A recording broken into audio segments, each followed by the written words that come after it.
10월 23일 금요일 말씀 동부입니다. 시편 1편 1절부터 마지막 6절까지입니다.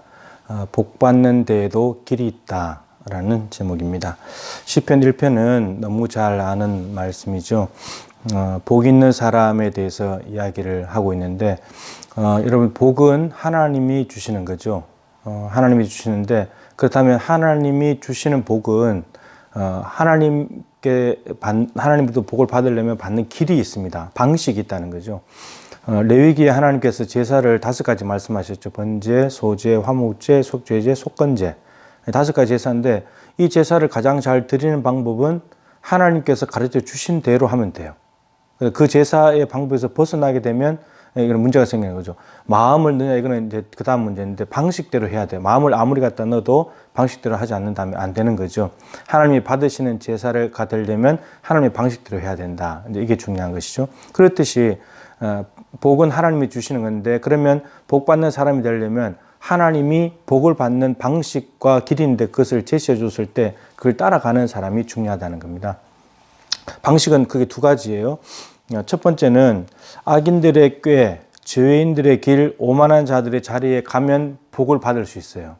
근데 이것은 세상 사람들이 추구하는 방법이고, 이거는 현실인 거죠. 사실 이렇게 하는 사람들이 오히려 지금 잘 살고 있어요. 오히려 돈도 많고 힘도 많고 권력도 많고 그렇게 되죠.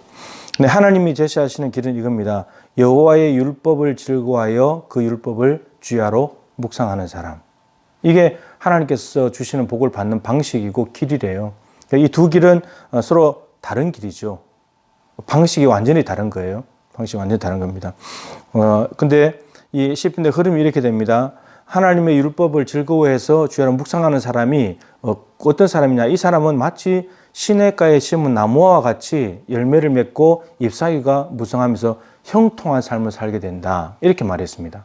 그러니까 형통한 길, 모든 삶이 성공적으로 잘 되는 길은 말씀 쪽으로 가는 거예요. 이게 하나님의 방식입니다. 그러면서 말하기를 악인들은 그렇지 않다. 바람이 나는 겨와 같다. 그러니까 시냇가에 심은 나무와 같은 복은 악인들은 못 받는다는 거예요. 그럼 누가 받았겠어요? 의인들이 받는 거예요. 의인들이. 그러니까 복 있는 사람은 말씀 쫓아가는 사람인데, 그 사람들이 시냇가에 심은 나무와 같은 형통하게 되는데 그 사람들이 바로 의인이다. 그리고 결과가 어떻게 되냐면요. 6절에 의인들의 길은 여호와께서 인정하시나 악인들의 길은 망하리로다. 그러니까 말씀 쫓아가는 사람이, 그 사람이 의인인데 그 사람은 하나님께서 인정하신대요. 하나님 인정하시면 하나님 주시는 복을 받겠죠. 근데 악인들의 길은 망한대요. 악인들은 여기 앞에 보면 좀 더 나오는데 바람에 나는 겨와 같대요. 열매, 잎사귀 기대할 수 없어요. 그리고 악인들은 심판을 견디지 못한다. 심판이 있대요. 심판도 못 견뎌요. 그러니까 어떻게 돼요? 망해버리는 거예요. 의인들의 모임에 들지도 못하고. 그러니까 오히려 이게 악인들의 꾀를 따르고 죄인들의 길에서 오만한 자들의 자리에 앉아서 떵떵거리면서 돈 많이 가지고 힘과 권력을 가지고 살면 이들이 오히려 이들의 모임이 더 귀한 것 같고, 이들의 모임이 성공적인 모임 같지만 이들의 모임과 의인들의 모임은 전혀 다르다는 거예요. 이들은 의인들의 모임에 얼씬도 못한다는 겁니다.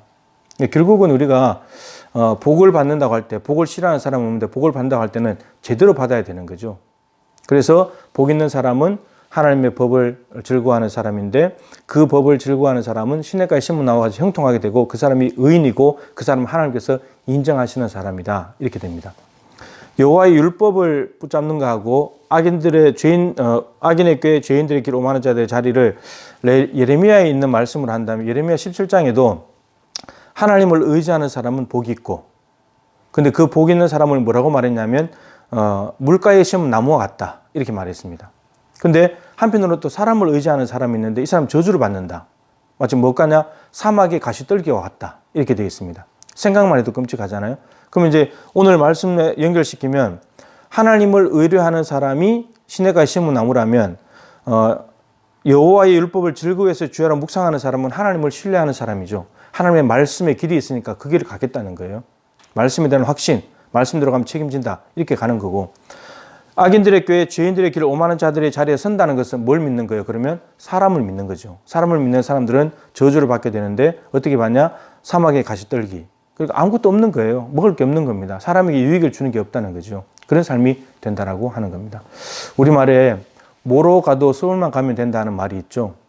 그러니까 방법이 어떻든지 간에, 과정이 어떻든지 간에 마지막 서울만 가면 된다. 이렇게 이제 많이 가르쳤는데 틀린 말이죠. 제대로 가야 됩니다. 악인들의 꾀를 따라서 복만 받을 수 있다면 악인들의 꾀를 따르면 되냐? 안 되는 거죠. 복만 받을 수 있다면 죄인들의 길에 서도 되냐? 안 되는 거죠. 오만한 자들의 자리에 앉더라도 복만 받으면 된다. 이건 아닌 거죠. 제대로 하나님의 말씀이라는 길을 제대로 걸어갈 때 그래야 하나님께서 주시는 복을 제대로 받을 수 있게 된다라고 말하고 있습니다. 우리는 오늘도 선택해야 됩니다. 하나님의 길을 하나님께서 주신 방식을 따라서 오늘도 복된 삶을 살 것이냐, 아니면 세상 사람들이, 많은 사람들이 추구하는 그 길로 갈 것인가. 근데 많은 그리스도인들이 여기에 넘어갑니다. 왜냐하면 성경에 보시면 악인들의 형통을 부러워한다고 했거든요. 나도 저렇게 되면 좋겠다. 근데 과정이 무시되면 안 되잖아요. 목적이 선하다고 해서 그 마지막만 잘 된다면 과정은 아무렇게나 해도 된다. 이건 아니잖아요. 그죠? 예. 그렇습니다. 목적이 수단을 정당화할 수는 없는 거죠. 그렇습니다. 그래서 우리가 제대로 가서 서울로 가는 것, 하나님의 방식과 길을 가서 하나님이 주시는 복을 받는 것, 이것이 너무너무 중요하다라고 오늘은 말씀하고 있습니다. 시편 150개의 시편을 시작하면서 복이 또다 이런 사람은 다 복을 받기를 원하는 거죠. 오늘도 하나님의 말씀 붙들고 이 말씀이 옳고 이 말씀대로 가면 하나님 책임지신다. 이 확신 가운데 정말 시냇가의 심은 나무와 같은 형통함과 그리고 하나님께서 인정하시는 복된 삶을 살아갈 수 있기를 주님의 이름으로 축복합니다.